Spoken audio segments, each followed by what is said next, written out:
No niin, tervehdys pitkästä aikaa. Avoisilta olla hypätty vähän jääsempiin olosuhteisiin ja minä oon jäällä. Tästä starttaa pilikkikausi 24-25. Ja mulla oli nyt hyvä saama lähteä täällä kotikonnuilla käymään ja minä oon Raatavaaralla ja Viilekenlammella. Sillä näkyykin jo minun kalavehket tuolla jäällä. Piti ottaa vähän varaslähtöä, kun eihän sitä pysty kuvaamaan, kun pimmeillä jo tuli. Niin, mut hyvä, että kohta sinne. Katsotaan tässä ensin vähän tätä paikkaa. Minkälainen on. Niin sitöitty liiteri. Puitahin näkyy vielä vähän oleva. On ruokapöytteä. On laavua. Tuolta löytyy huussi, sehän se on aina tärkein kalamiehille. Ja tuli paikka tietysti luonnollisesti, niin lepä sinne leppoo makkarat tirraatto. Kalapäivä lomassa. Eli Raatavaaralla Kangaslahdessa sijaitsee tämmönen Viilekenlampi ja tämä on siis istutuslampi. Tänne istutetaan muutamia kertoja vuodessa kirjolohta. Ja tässä on vielä näköjään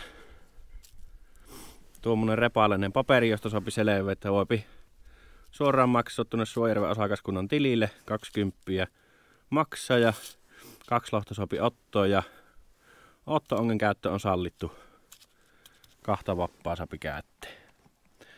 Ja sitten kalapakka.netistä löytyy myös nämä luvat, jos sieltä kautta haluaa ne ottaa.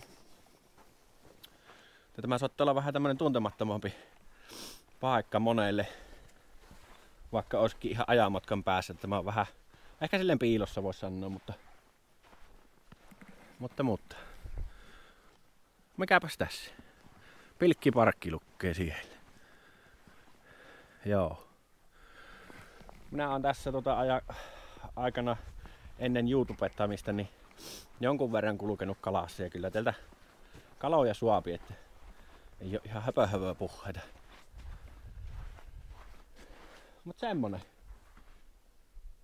Käykkähän tie lähdin Pilikille, jos joskus vaan ylimerestä aikaa tai satutte olemaan ohi kulkemassa tai silleesti. No nyt lähdetään itse tähän Pilikkitouhu. Semmonen 8-10 senttiä on jäätä, teräsjäätä, että kyllä kestää ihan huoletta. Ei oo siinä sen suhteen mitään pelekkoa, mutta naskalit kaulassa ihan niin kuin läpi vuoden mulla onkin, mutta nyt entistä visummin vielä. Nää on yksinään tiellä, niin testireikiä kairaili just, että varmasti riittää jää. Että jos olisi ollut vaikka semmonen 5 senttiä, niin en minä sitten olisi tänne tullut, että minä yksinään haluan niin heikolla jäällä olla, mutta kyllä 80 senttiä jo piissoo ja muistaa vaan pitää järeenpiässä ja olla varovainen, niin ei siinä mitään. Vaan hypättäpäs tonne avannolle ja katsotaan sitten näitä minun välineitä, millä ollaan tänään lähdetty liikenteeseen. Ja ne, jotka seuraa minua tuolla sosiaalisessa mediassa, niin saattaakin ehkä tietää, että on tullut tämmönen pieni muutos tähän minun kalastukseen. Mutta katsotaan sitä kohta. Joo, elikkä siinäpä se on. Nimittäin live-luottain. Tämä on nyt minulla ensimmäinen reissu Pilikillä live-luottaimella. Tämä on aivan opettelua mulle. Että jos valveutuneet katsojat ovat siellä enemmän perillä tämän laitteen käytöstä, asetuksista, anturikulmasta, ihan mistä tahaan, mitä näyttää, että tiin vierin, niin olisin kyllä kiitollinen, jos sitä joku vaikka huomauttaa sitä neuvoisi, että mitä kannattaisi tehdä, niin olisi kyllä hyvä homma. minä kyllä tiedän, että tämä liveluottajan jakkaa ihan hirveästi mielipiteitä. Toisethan on tätä vasta ihan suunnattomasti, että onko tämä ennen kalastusta, kun on näin paljon elektroniikkaa. Vaan minua kiehtoo tässä se, että tuonne jää alle näkee paljon enemmän, tai veen alle näkee paljon enemmän, ja sitä kautta voi oppia niin kuin kaloistakin paljon enemmän ja niiden liikkeistä ja mitä sillä oikein tapahtuu. Se on kyllä, minulle se on suurin syy, miksi minä olen tämän hommannut. Että siinä on, se on minun mielestä mielenkiintoista tuo kalan elämä ja tutkia sitä, että varsinaisesti niin kuin kalan saannin takia niin en ole kyllä hommannut liveluotainta. Mutta näin on ja näillä mennään ja minä ostin itselleni ennakkoon se 30 lahjaksi ja silleesti. Avovesillä käytin kerran, 2 kertaa. Nekin oli hyvin lyhyitä reissuja sattuneesta syystä. Niin minun tämän laitteen opettelu on ollut mulle ihan hirmu vähäistä, että ei ole mitenkään tuttu laite. Tämä on ihan oikeasti vaan tämmönen opettelureissu tälle ja tutustumista vielä tähän vehkesse. Ja nyt kun pääsi sanomasta että sattuneesta syystä miksi jää niin vähälle, jää videoiden teko niin vähälle ja kalastus niin vähälle syksyllä, niin kävi sillä, että tuun luottaimen testausreissulla niin perämoottori levisi. Siitä meni vesipumppu ja minä en sitä heti huomannut ja siinä ei ollut hälytyssummeria, niin siltä todennäköisesti ainakin kansipaloja, tai siis kansipahvipaloja. Pitää nyt katsoa, onko muuta mennyt. Mutta mä talven aikaisen puraa ja katsoo sitten ensi kesälle mikä homma, johtuuko homma uuden vai mikä juttu. Semmonen tilannekatsaus tähän väliin, mutta siellä katsokepa. Mikä siellä meni? Kirjolohi. Kirjolohi uhkaavasti tullaan vielä avantoa kohikki. Ai.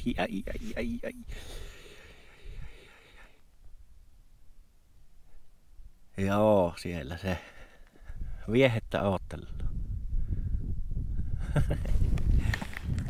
Nyt on kyllä sen verran jännää katsottavaa tuo, että minä laitan kameran rintaan ja sitten ruvetaan pilikille ja katsotaan mitä päivät opi tullessa.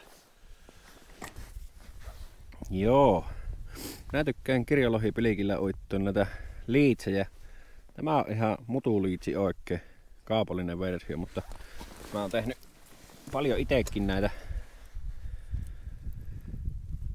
näitä liitsejä ja kyllä minä oon noilla silloin nuorena huimana niin aika monta lohta päästellyt. Nykyäänhän tämä on jäänyt hyvin vähälle tämä kirjolohen pilikintä ja kalastus ylipäättä, kirjolohen kalastus, mutta kyllä sitä ennen tuli kuljettua. Eihän siinä kun katsellaan mitä sillä näkyy vai näkyykö mitään ja opetellaan liven käyttöä. Pyöritellä anturi.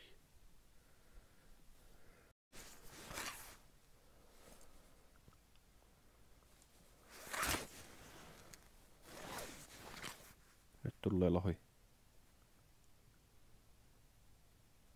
Ihan on pilikillä kiinni. Ei ottanut.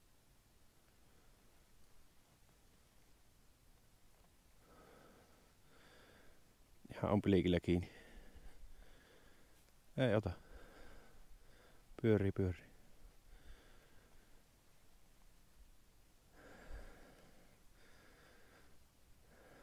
Ei ottanut. Ei ottanut. Sehän saa jo ihan sykkeen nousemaan. Oh. Minnekään se meni? En tiedä. Tuolla meni. Tuli aika vaahilla tuohon pilikille. Sitä tiedä kuule.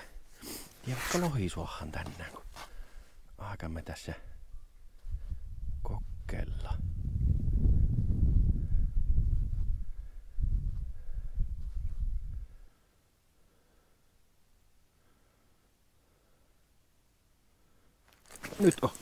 Nyt on lohi kiinni. Oho. Sehän pääsi yllättämään.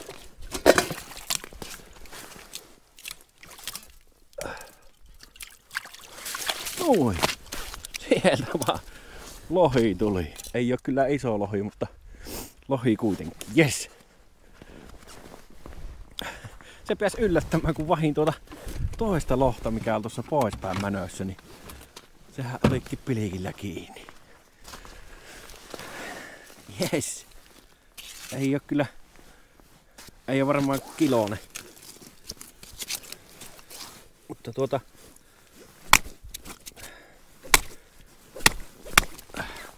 lohi kuitenkin. Voi veljet, kun alako nätisti. En varmaan kuule alakospiikkien jälkeen, niin olisinko 5 minuuttia, 10 minuuttia maksimissaan. Onkin. Kylläpä alako nätisti. Ai että.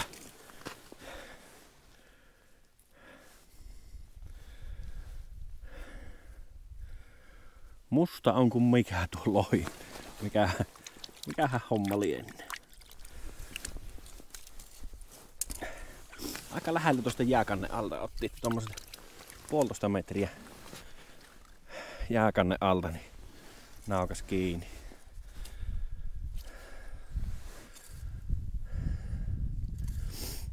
Oi. Kylläpä oli hieno. Hieno alaku. Mä oon joskus täältä aikaisemminkin niin ensimmäisiltä jäältä saanut tosi nopeasti luvan täyttää, että ei mennyt hyvin kauan. No taitaa olla ahvenia tuossa. Nuo pienemmät. Tää näkyy suoraan tuossa alla. Tuolla. Voi veljet. Siitäpä on meidän mukava jatko touhuja. Hoho. Taas on lohi tuolla. Kävi.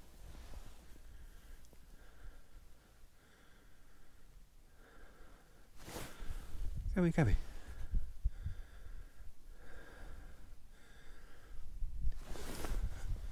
Kävi tökkimässä.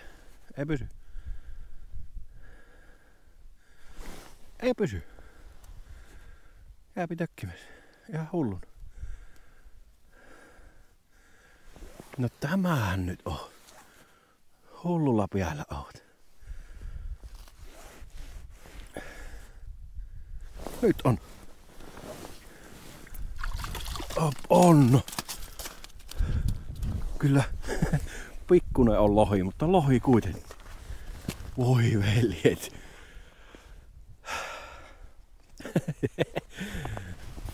On kyllä pikkunen lohi, mutta kyllä minä otan tämän ja minä olen erittäin tyytyväinen tähän.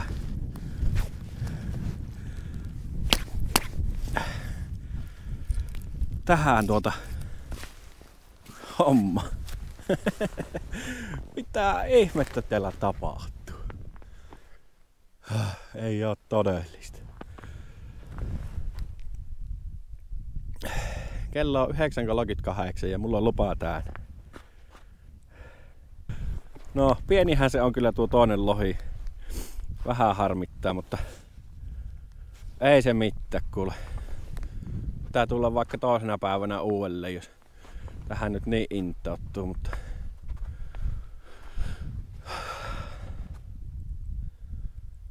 hoho.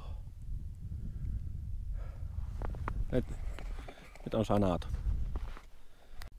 Joo, se oli tämmönen pikainen kirjolohireissu, kauden avausreissu, mutta ei voi kyllä valittaa, että vaikka tämä nyt näytti näin helpolta ja oli kyllä helppoa, niin voin kertoa, että minä olen kymmeniä, jos en satoja tunteja istunut kirjolohipilkille ilman nykäisyäkään, että ei se aina niinku näin helppoa oo kyllä, että ihan mukavakin, että se joskus on helppoa. Tietää, että tekee joskus jo jotain oikein, niin. Mutta semmoista. Tuommoinenhan se on tuo ottipeli. Mutuliitsi. Ja siinä on. Ei oo mitenkään koolla pilattu. Tuo on kiloinen ehkä. Saattaa olla pikkusen toista. Tuo on sitten. Mitä tuo olisi? 700 grammaa suurin piirtein. Mutta hyvä liike oli kyllä. Siinä näkyy silloin jo pimmellä, kun tässä oli, niin hyvin kaloja. Ja sitten kun se valkesi tämä keli, niin heti sai. Ja tuossa, mitä nyt on vähän se akko vielä katsellut, niin kyllä siinä lohijavon pyörii ihan hyvästi. Että kyllä kaloja on. Kannattaa täällä käydä pilikille, jos vaan tällä suunnilla liikkuu. Mutta joo, minäpä laitan kimpsut ja kampsut kassaan ja saatan vielä ehkä makkarat paistua tai sitten en. Ja katsotaan taas seuraavalla reissulla, mitteistä keksitään.